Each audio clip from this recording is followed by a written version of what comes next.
Server ने इस गहरी खामोशी को तोड़ते हुए कहा, मैं अपनी याददाश्त से काम लेकर मालूम करने की काफ़ी कोशिश कर चुका हूँ, लेकिन फिर भी किसी यकीनी नतीजे पर नहीं पहुँच सका।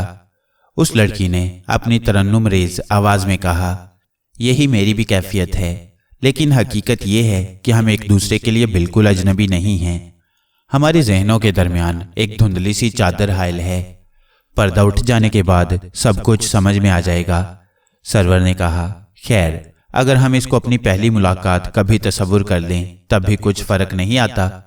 मैं कह सकता हूँ कि हमारी ये मुलाकात भी बड़ी पुरलुत्फ़ और खुशगवार है। नसरीन कई रोज़ से आपकी तारीफ़ें कर रही थी और ख़ुद मैं भी मुंतज़िर था, लेकिन इससे कबल हम मिल नहीं सके। दिन के वक्त आप कहाँ चले जाते हैं? उसने दरियाफ्त किया। सरवर ने अपने सर को झुकाते हुए कहा, जी बस मैं भी कुछ ऐसा वाक़या हुआ हूँ जिसने जो कुछ कह दिया उसी को दुरुस्त समझकर यकीन कर लिया। एक बूढ़ी औरत कभी कभी इस तरफ से गुजरती है। कुर्ब जवार के लोग आमतौर पर उस बुढ़िया को मनहूस ख्याल करते हैं। नाम तो ना जाने उनका क्या होगा, लेकिन वो इस इलाके में उम्मुल अजल यानी मौत की माँ के नाम से मशहूर है। वो किसी से बात नहीं करती। यहाँ के लोग उम्मुल अजल से इस कदर मुतनफ़र हैं कि वो जब भी इस तरफ का रुख करती है, लोग उसको अपनी बस्ती से दूर भगाने के लिए लाठियाँ लेकर चल पड़ते हैं। इत्तफाक से एक रोज़ मेरी उससे मुलाकात हो गई। इससे कबल मैं उसको फ़ाखिरुल अक़ल और मजज़ूब औरत समझता था, लेकिन उस मुलाकात के मौके पर उसने इतनी संजीदगी से गुफ्तगू की कि मैं उसके मुतालिक अपने क़यास में तब्दीली करने पर मजबूर हो गया। और उस बुढ़िया ने मुझे बतलाया कि अहद कदीम की किसी शहज़ादी से अनकरीब मेरी मुलाकात होने वाली है। चुनाचे मैं उन दिनों उसी शहज़ादी की तलाश में सरगर्दा था। तलाश किसी और की थी, मगर मुलाकात आपसे हो गई। उसने ज़ेरे लब मुस्कुराते हुए कहा, तो इस तरह मेरी वजह से आपको काफ़ी खसारा रहा, क्योंकि शहज़ादी की बजाय आपकी एक मामूली लड़की से मुलाकात हो गई। ऐसा न कहें, नसरीन को आपकी ज़रूरत है। वो आपसे बेहद मानूस है। यकीन करें कि मुझे आपसे मिलकर इस कदर मुसरत हुई है कि गोया बहुत बड़ी दौलत मिल गई है। अब आप हमारे साथ ही रहें। उसने अपने सर को हिलाते हुए कहा, फ़िलहाल मेरे लिए ऐसा करना नामुमकिन है। मेरा ताल्लुक एक ऐसे कारवां से है जो हमेशा रवां दवां रहता है, जिसकी आखिरी मंजिल मुल्क अदम है। इसलिए कारवां का नाम भी मौत का काफिला है। मैं भी उसी कारवां के साथ हूँ। उसकी खुशी और गम में बराबर की हिस्सेदार हूँ। जब तक मैं इजाज़त ना हासिल कर लूँ आपसे वादा नहीं कर सकती। नसरीन ने खुद को उस लड़की की गोद में गिराते हुए कहा, अच्छा, हमें अपना नाम तो बतलाइए। सलमा, और तुमको तो नसरीन कहा जाता है। बहुत अच्छा नाम है और मेरे नाम से मिलता भी है। सरवर ने दोबारा सलमा को उस जगह क़याम के लिए कहा, लेकिन वो रजामंद न हुई। उसने कहा, मेरे लिए ऐसा करना धोखा देने के मुतरादिफ होगा। सालारे कारवां के बहुत से एहसानात हैं, मैं किसी तरह उनको फरामोश नहीं कर सकती। अलबत्ता इस दौरान में जब तक हम लोग यहाँ हैं, मैं वक्तन फ़वक्तन मुलाकात करती रहूँगी। कुछ देर की गुफ्तगू के बाद मुझे उसकी बातों से अंदाज़ा हो गया कि वो मजबूर ना हो सकेगी, और ऐसा ही हुआ। मुलाकात काफ़ी तवील थी। इसके बाद वो दूसरे रोज़ का वादा करके उस जगह से चली गई। नसरीन ने भोलपने से कहा, अब्बा जान इसको राज़ी कर लें। सरवर ने उसे अपनी गोद में उठाकर सीने से लगाते हुए कहा, बेटी मैं तो हार गया हूँ, अब तुम ही उसको मनाना। बड़ी ज़िद्दी मालूम होती है। मैं मना लूँगी उनको, नसरीन मासूमियत से बोली। उसके जाने के बाद सरवर ने नसरीन को मेरे सपुर्द करते हुए कहा, लो दादा, इसको ज़रा घुमा लाओ। आज मेरा सर भारी हो गया है, मैं कुछ देर आराम करना चाहता हूँ। चुनाचे सरवर मेरे सामने अपने कमरे में दाखिल हो गया और मैं नसरीन को लेकर बाहर आ गया। उस रोज़ नसरीन उम्मीद से ज़्यादा खुश थी, लेकिन मैं नहीं जानता था कि आइंदा क्या कुछ होने वाला था। काश सरवर कसरे अहमर को छोड़ देने के लिए तैयार हो जाता। मैं अगरचे नसरीन के साथ काफ़ी देर तक घूमता रहा, लेकिन उस लड़की का तस्वुर आखिर तक मेरे जहन पर सावन की घटा की तरह छाया रहा। इसके बाद एक हफ्ता गुजर गया। इस तरह इस अरसे में पुरस्रार सलमा सरवर से तीसरी मुलाकात कर चुकी थी। बस्ती के लोगों को भी उसके आने जाने का इल्म हो चुका था। तीसरे हफ्ते मैंने लोगों की ऐसी बातें सुनी जो मेरे ख्याल के मुताबिक अच्छी न थीं। शायद वो उस लड़की को जानते थे या कोई खास अफवाह उन तक पहुंच चुकी थी। एक रोज़ एक बूढ़े पड़ोसी ने सलमा की निस्बत मुझसे भी चंद सवाल किए और ये भी बतलाया कि उसका इस तरह आना जाना अच्छा नहीं है। अब सूरत हाल ये थी कि सरवर ने उसको कसरे अहमर में क़याम के लिए मजबूर कर दिया था, लेकिन बस्ती के दूसरे लोग उसकी आमद पर अपनी नाराज़गी और नापसंदीदगी का इजहार करने लगे थे। एक रोज़ शाम के वक्त जबकि नसरीन मेरे साथ चल रही थी, उसका मामू फेरोज़ हमारे पास पहुंच गया। उसने नसरीन को गोद में उठाकर चूम लिया और उसके कान में कहा, बेटी, उस औरत को अपने मकान में मत आने दिया करो। क्यों ना आने दिया करूं? नसरीन ने सवाल किया। वो अच्छी लड़की नहीं, ऐसा न हो कि तुम उसकी नहुसत का शिकार हो जाओ। नहीं नहीं मामू, वो तो बहुत अच्छी हैं। अब्बा हजूर भी उनको पसंद करते हैं। आप किस तरह कहते हैं कि वो अच्छी नहीं है? नसरीन के इस जवाब को सुनकर फिरोज का चेहरा गुस्से में तमतमा उठा। हम कहते हैं कि वो अच्छी नहीं है। इससे कबल के नसरीन की तरफ से कुछ कहा जाता, मैंने दरमियान में हाइल होते हुए कहा, फिरोज, ये तो अभी कमसिन और कम अकल है। मैं सरवर को समझा दूंगा। हो सकता है कि वो खुद उसको मना कर दें। फिरोज का गुस्सा अचानक गम और अलम में तब्दील हो गया। उसने अपनी भर्राई हुई आवाज में कहा, वाकई नसरीन अभी छोटी और नासमझ है, लेकिन तुम जानते हो कि ये मेरी हमशीरा की वाहिद यादगार है। काश ये लंबी उम्र हासिल कर सके। मैंने उसको खुश करने के लिए बहुत सी बातें अपनी तरफ से बयान कर दी और वह वापस लौट गया। उस वक्त उसको टालना ही मकसद था। एक रोज मैंने सरवर को बतलाया कि बस्ती वाले सलमा का इस जगह आना जाना पसंद नहीं करते, क्योंकि वो उसको मनहूस समझते हैं। सरवर की दोनों आंखें गुस्से से सुर्ख हो गईं। उसने अपनी सख्त आवाज में कहा, जो उस गरीब को मनहूस समझता है खुद ही मनहूस होगा। वो इस जगह आएगी और जरूर आएगी। उन लोगों की बकवास की कौन परवाह करता है? बिला वजह किसी को मनहूस और काबिल नफरत ख्याल करना महज उनकी हमाकत है। मैंने उस रोज सरवर को समझाने की कोशिश की, लेकिन कामयाब न हो सका। इसकी वजह महज ये थी कि वो बहुत जल्द एक दूसरे के करीब हो गए थे। सलमा की आंखों से भी मोहब्बत टपकती मालूम होती थी। मुझे अंदेशा था कि कहीं उनके मोहब्बत भरे गहरे ख्यालात ही उनके लिए मुज़र साबित न हो। कोई भी मुखालफत हासिल करके सुख में नहीं रह सकता। ये वाकया मुझे खुद सरवर ने सुनाया था, जिसे मैं अपनी दास्तान में इस जगह शामिल कर रहा हूँ। वो एक रात, जबकि मुझे बिस्तर पर दराज हुए कुछ ज्यादा देर न हुई थी, मैंने ख्वाब में परी चेहरा सलमा को देखा, जो मेरे सामने खामोश खड़ी मोहब्बत भरी नजरों से मुझे देख रही थी। आओ सरवर, हम खेलें। उठो, ये भी कोई सोने का वक्त है। बाहर निकल कर तो देखो, हर सिमत फिरदौसी चांदनी छिटकी हुई है। सितारों के झुरमट आपस में आंख मचोली खेल रहे हैं। बादे नसीम के खुशबू भरे झोंके रवां दवां हैं। हर तरफ कैफो मस्ती छाई हुई है और तुम सो रहे हो। लो, मैं चली। सलमा बड़े नाज से इठलाकर चलने लगी। मैंने उसको रोकना चाहा, मगर पलंग से फर्श पर गिर पड़ा। उसी वक्त उठा। मेरे दोनों घुटनों में मामूली सी चोट आ गई थी। सलमा ने ख्वाब में आकर मेरी नींद उड़ा दी। दिले नादान को बेचैन कर दिया।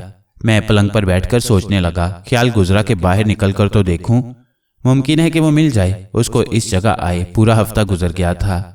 जब से फिरोज ने उसके खिलाफ हर तरह जहर फैलाना शुरू किया है, उसने इस तरफ आना बहुत कम कर दिया है। चुनाचे मैं कमरे का दरवाजा खोलकर सहन में आ गया। सलमा के कहने के मुताबिक हर तरफ चांदनी छिटकी हुई थी। नीले आसमान पर छोटे बड़े सितारे आपस में चश्मक जनी कर रहे थे। रात की कैफ भरी चांदनी को देखकर यूं मालूम होता था कि गोया कुदरत ने आसमान से अपने नूर की बारिश बरसा दी है। मैं थोड़ी देर तक सेहन में खड़ा आसमान पर चमकने वाले चांद को देखता रहा। उसके गिर्द हाला बना हुआ था और जो सितारे माहे द्रक्षा के करीब में थे, उनकी रोशनी उस मुंबई नूर के सामने मांद पड़ चुकी थी। ख्याल गुजरा कि शायद सलमा कहीं मिल जाए। चुनाचे मैं एक खुले मैदान में पहुंचकर रुक गया। चांदनी ने हर तरफ पसेरा किया हुआ था। मौसम निहायत ही खुशगवार था। हवा के झोंके अपने दामन में फूलों की महक लिए गुजर रहे थे। मैं ये सोच रहा था कि मुझे किस तरफ जाना चाहिए। तय किया कि बस्ती से मशरिक की तरफ बढ़ना चाहिए, क्योंकि मैंने उसे उसी तरफ से आते देखा था। चुनाचे में तेजी से कदम बढ़ाता हुआ काफी दूर निकल गया। थोड़े फासले पर एक नखलस्तान में से गुजरते हुए मैं खजूर के दरख्तों के दरमियान में से गुजरने लगा। लंबे लंबे दरख्तों के दरमियान में फैले हुए साए अजीब किस्म के नकूश बना रहे थे। उन दरख्तों में कुछ टेढ़े भी थे। मेरी नजरें दूर तक का जायजा ले रही थीं और ऐसा मालूम होता था कि गोया सलमा से यकीनन मुलाकात हो जाएगी। उस नखलस्तान से करीबन 2 फरलांग के फासले पर दरियाए फरात जहरीली नागिन की तरह खम खाता हुआ बह रहा था। उसका पानी रात की चांदनी में नकरई नजर आ रहा था। चुनाचे मैं उसी तरफ बढ़ता रहा। आए, मैंने किसी की आवाज सुनी। उस जगह कोई भी मौजूद ना था। मैं भौंचका सा होकर इधर उधर देखने लगा। लहजा सलमा से मिलता जुलता था। चले आए, दोबारा मैंने सुना।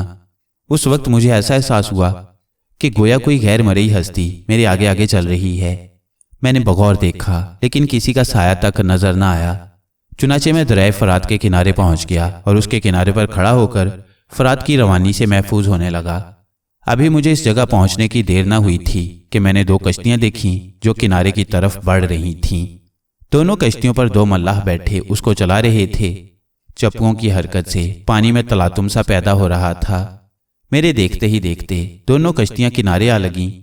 चांदनी रात की सैर के लिए कुछ लोग उस जगह पहुंच जाया करते थे।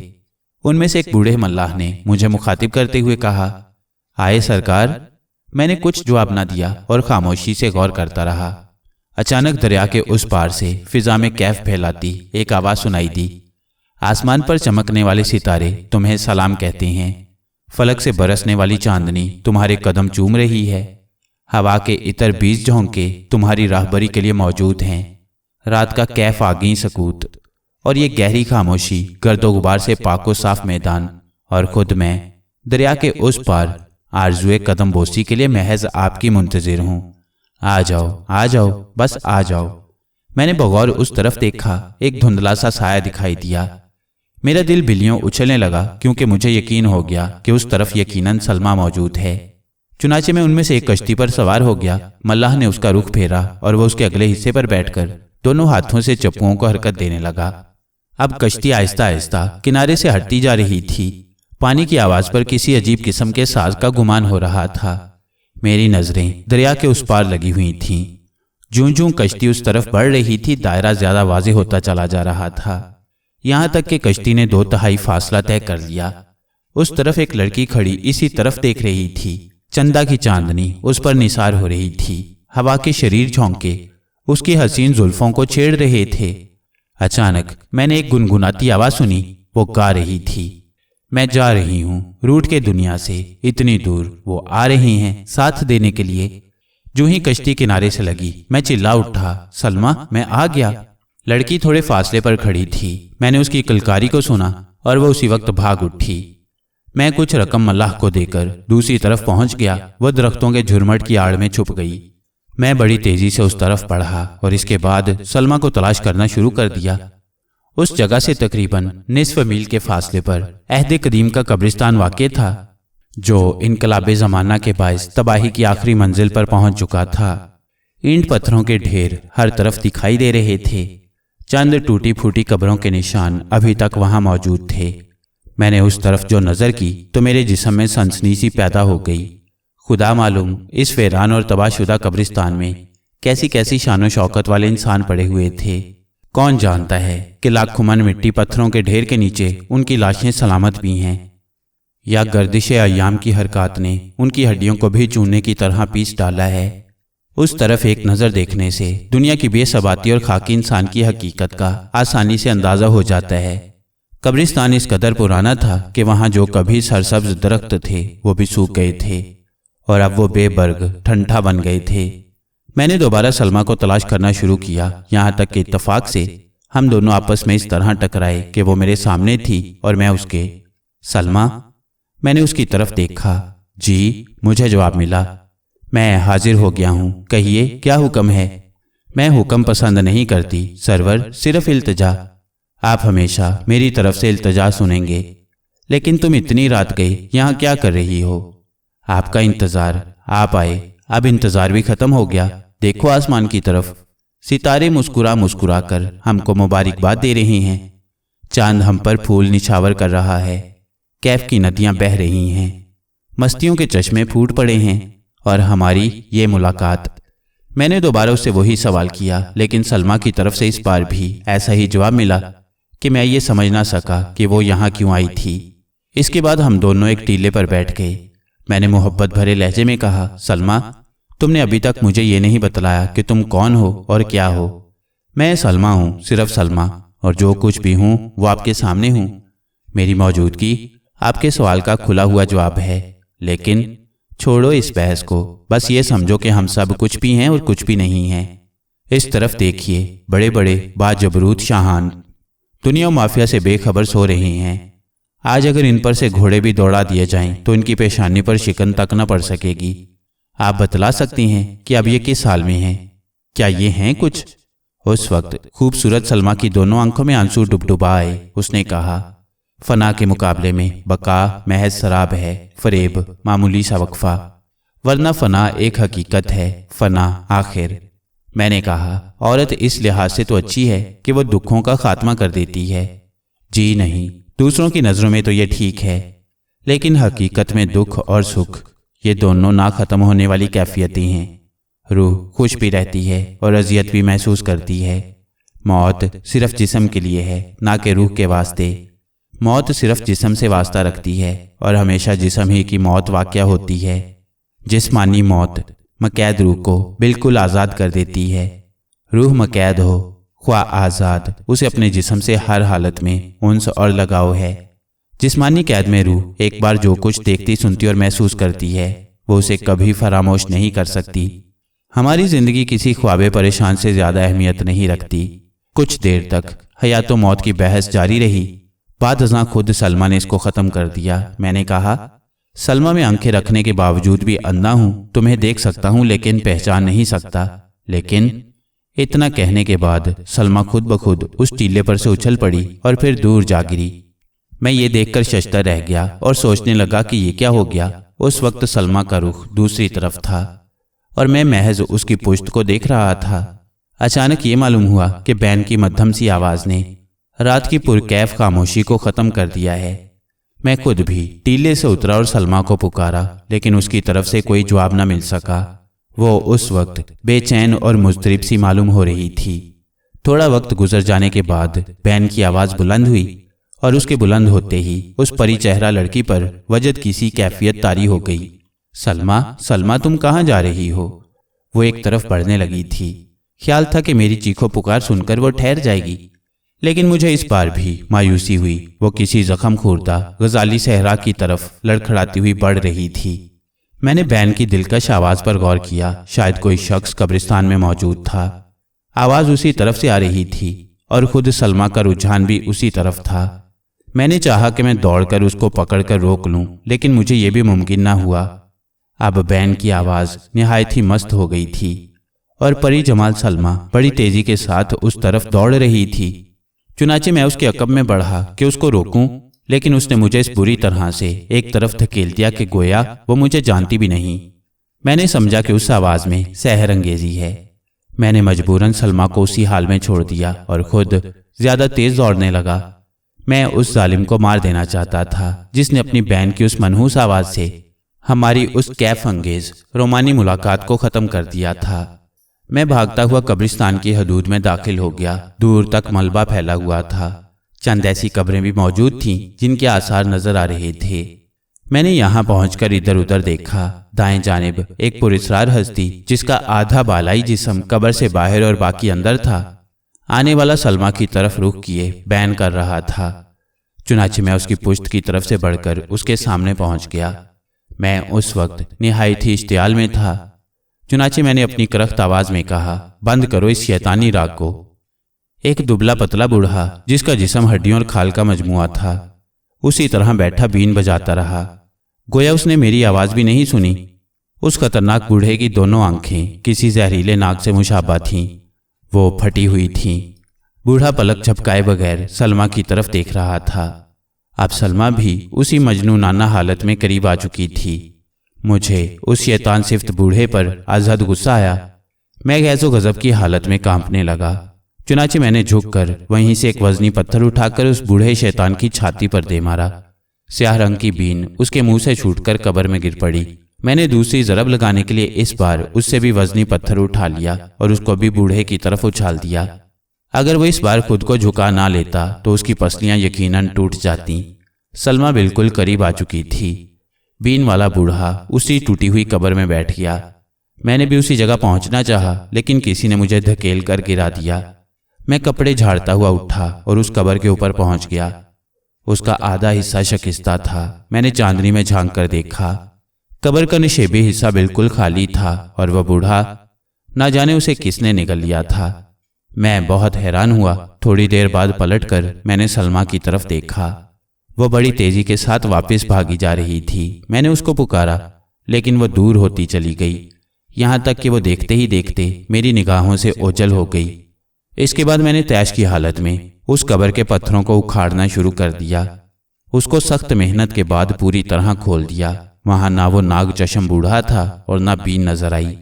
میں تھک کر نڈھال ہو گیا۔ رات قریب الختم تھی۔ سلمہ نہ جانے کہاں جا چکی تھی۔ میں اسی جگہ بیٹھا رہا یہاں تک کہ مشرق سے نور بلند ہوتا دکھائی دیا۔ فضا میں پرندے منڈلانے لگے اور رات کا خاتمہ ہو گیا۔ میں نے اس ٹوٹی ہوئی قبر کو دن کی روشنی میں دوبارہ دیکھا اور نیچے اتر کر اس کا اچھی طرح جائزہ لیا۔ قبر پختہ بنی ہوئی تھی، اس میں اس بوڑھے خبیث انسان کی چھپنے کی گنجائش نہ تھی۔ میں نے ایک طرف مرجھائے ہوئے پھول پڑے دیکھے، چنانچہ میں باہر آ گیا۔ رات جو کچھ میں نے دیکھا یہ اتنا عجیب واقعہ تھا کہ کئی بار میں نے خود سے سوال کیا کہ کہیں میں نے خواب تو نہیں دیکھا، لیکن خواب اس کو کس طرح کہا جا سکتا ہے جبکہ میں بذات خود قصر احمر کی بجائے اس قبرستان میں موجود تھا جس کے قریب دریائے فرات بہہ رہا تھا۔ میں سر کھجلاتا ہوا وہاں سے واپس لوٹا اور دریا کے کنارے پہنچ گیا۔ یہاں سے قصر احمر تک واپس جانا کوئی دشوار کام نہ تھا۔ سرور کی سرگزشت نے اس عجیب اور بھیانک چکر کے اسرار میں مزید اضافہ کر دیا تھا، اور مجھے ایسا معلوم ہو رہا تھا کہ گویا کسی منحوس خطرے کی آتشی دیوار بڑی تیزی کے ساتھ قصر احمر کی طرف بڑھ رہی ہے۔ اس بڑھتے ہوئے خطرے کی رہنمائی کرنے والی صرف سلمہ ہی ہو سکتی ہے۔ میں جب بھی اس معاملے پر سنجیدگی سے غور کرتا میرا دل گھٹنے لگتا تھا اور میں گھبرا جاتا تھا۔ میں نے خیال کیا کہ اگر میں بھی ہاتھ پر ہاتھ دھرے اسی طرح بیٹھا رہا اور اس خطرے کو دور کرنے کی کوشش نہ کی تو اس خاندان کا آخری نشان بھی مٹ جائے گا۔ سرور کی طرف سے مجھے یہ توقع نہ تھی کہ وہ کچھ کر سکے گا۔ وہ میری باتیں سنتا ضرور، لیکن وہ ان کو انسنی کر دیتا تھا، اور کبھی کبھی اس کی حرکات سے ایسا معلوم ہوتا تھا کہ وہ سلمہ کے خلاف ایک لفظ تک سننے کے لیے تیار نہیں ہے۔ پری چہرہ سلمہ یوں تو دانا اور بے ضرر نظر آتی تھی، اس کی گفتگو سے وفاداری اور محبت ظاہر ہوتی تھی، لیکن وہ ایک ایسی عجیب لڑکی تھی جس کو سمجھنا آسان نہ تھا۔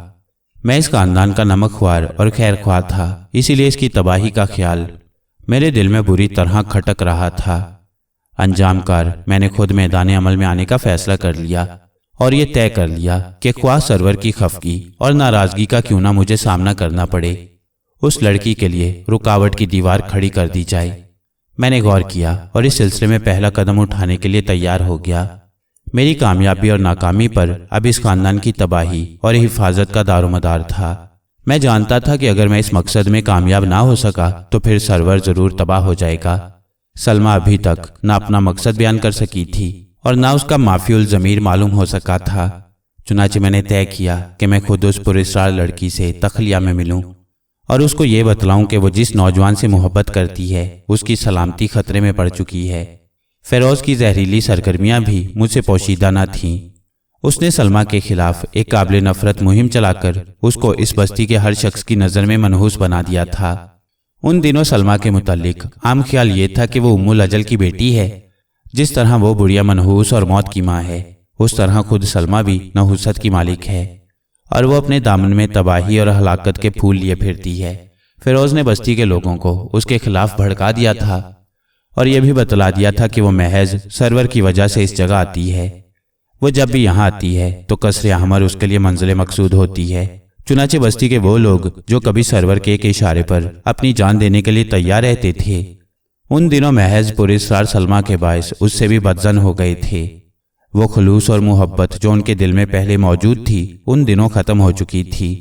جو لوگ ابھی تک سرور کی خاندانی عظمت و بزرگی کے سبب اس کی تعظیم کرتے تھے، ان میں سے کچھ لوگوں نے اس کو سمجھایا اور مشورہ دیا کہ وہ سلمہ کو اپنے مکان میں آنے سے منع کر دے اور وہ خود بھی اس منحوس لڑکی سے کنارہ کش ہو جائے، لیکن سرور کسی طرح بھی راضی نہ ہوا۔ اس طرح رہے سہے لوگ بھی اس کے خلاف ہو گئے۔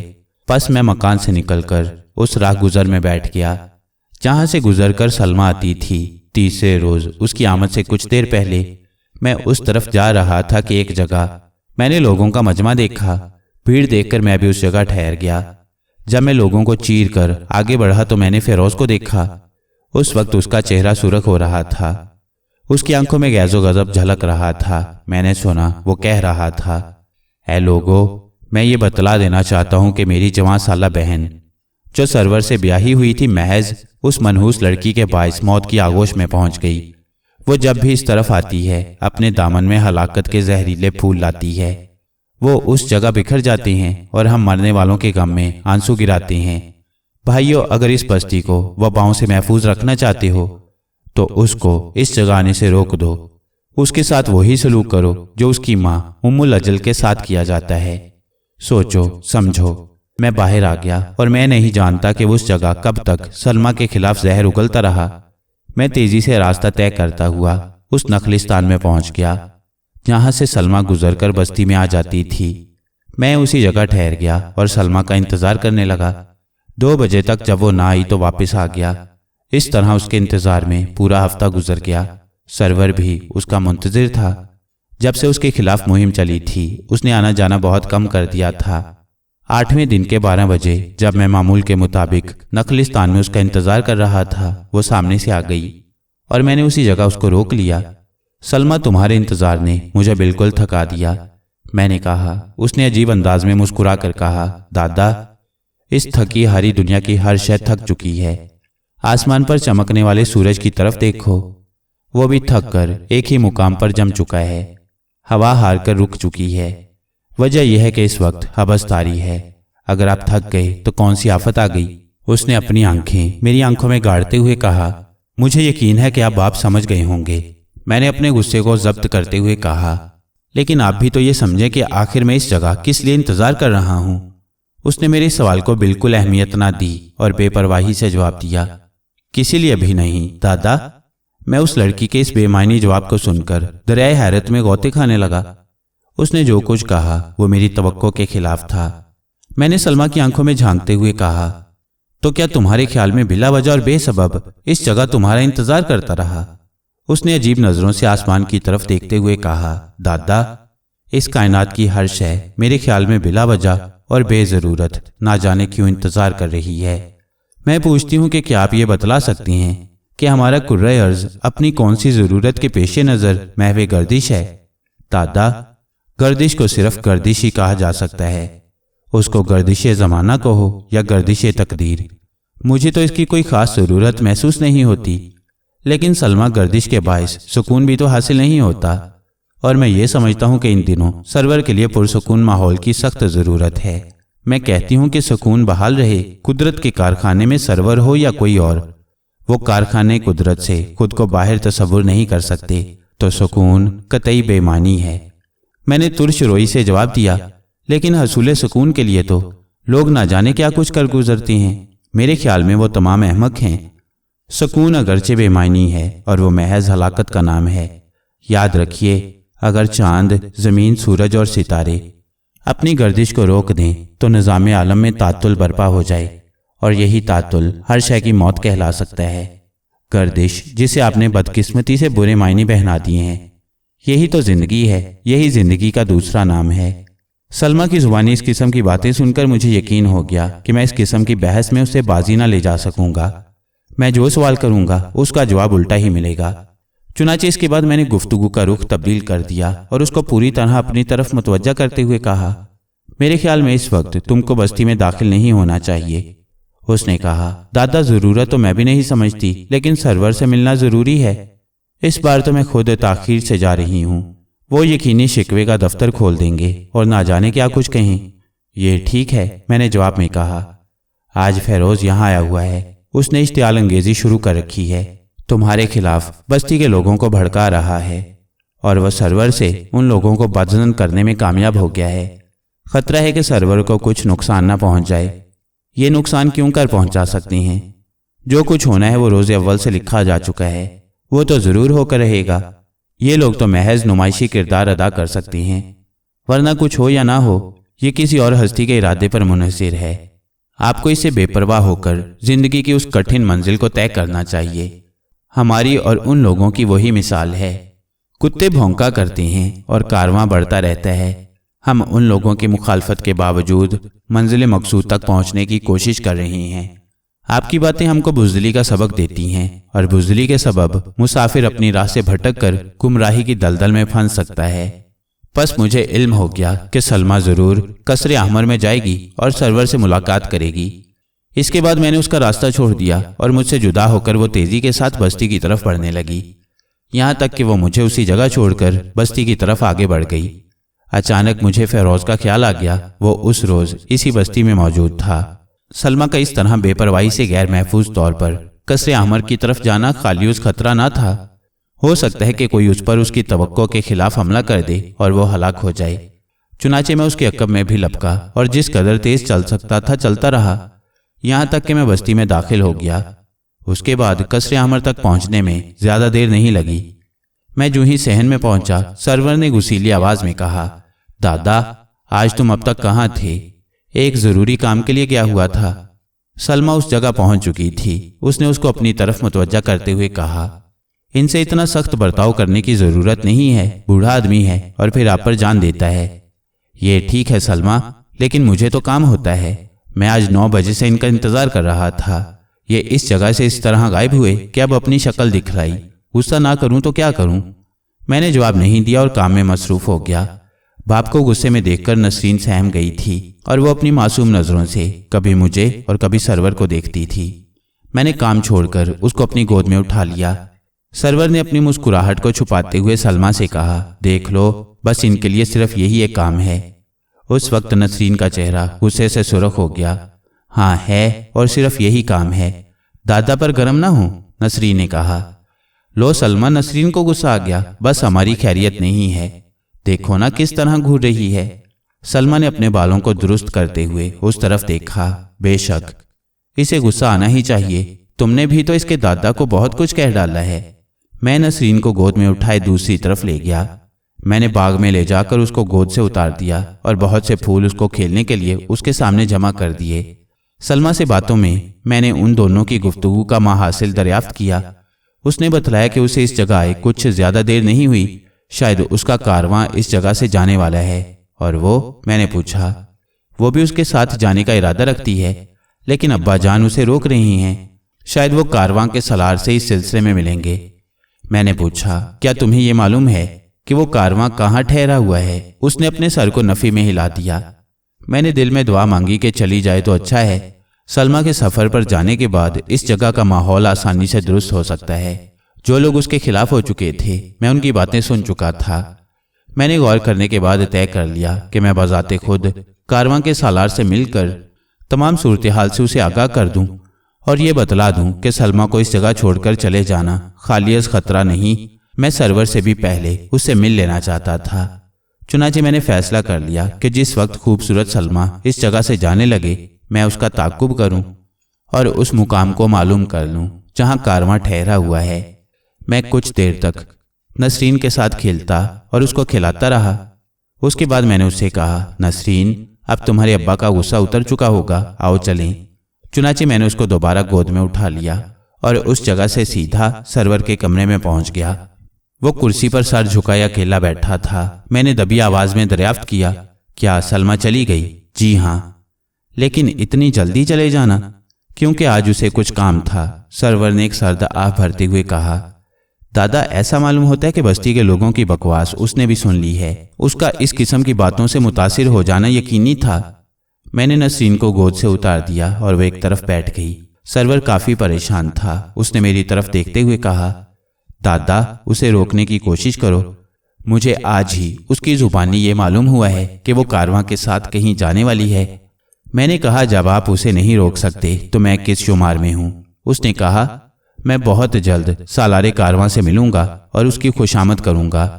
अगर वो चाहेगा तो उसको बहुत कुछ दे भी दिया जाएगा। मैंने सलमा की कहानी खत्म करने की गर्ज से कहा, हाँ, अगर वो इजाजत दे दे तो शायद सलमा इस जगह क़याम करना मंजूर करेगी। बेशक उसका ये कहना है कि सालार ने उस पर बहुत से एहसानात किए हैं, इसीलिए वो उससे अब तक वाबस्ता है। वो उसे नाराज करना नहीं चाहती। मुझे यकीन है कि वो मेरी बात मान लेगा और सलमा को हमारे पास रहने की इजाजत दे देगा। उस कारवां में काफी लड़कियां मौजूद हैं, सिर्फ सलमा की कमी से कौन सी खत्म हो जाएगी। सरवर उस वक्त पूरी तरह उसी खूबसूरत लड़की के ख्याल में डूबा हुआ था और उसको अपने पास रोकने के लिए गौर कर रहा था। खुद नसरीन भी यही चाहती थी कि वो रुक जाए। ना जाने सलमा में ऐसी कौन सी कशिश थी जो उसने थोड़े ही दिनों में उन्हें अपना इस कदर गर्विदा बना लिया था। लेकिन मैं अच्छी तरह जानता था कि मेरा आकाज़ादा जो सौदा करने लगा है वो उसके लिए मुफीद साबित ना होगा। लेकिन वो मेरा आका था और मैं